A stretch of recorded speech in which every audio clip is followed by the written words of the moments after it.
We have a fiber blowing session today on site with the engineers. We are blowing multi-mode inside of the building into a tube. Because we are blowing the fiber in the basement, it wasn't exactly convenient to blow it with a normal compressor, i.e. a petrol or fuel-based compressor. That's why we are doing so with electric compressor to make it more convenient.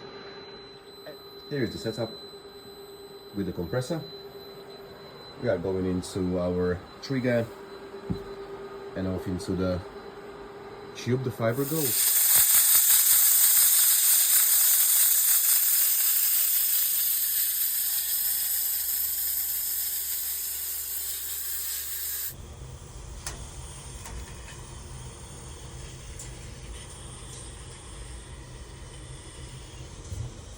The equipment that you see in the video is Intes owned.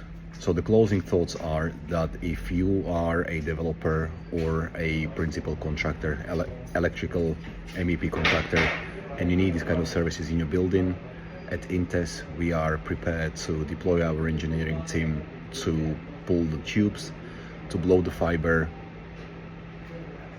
to splice the fiber, and to fluke test it all in a one go.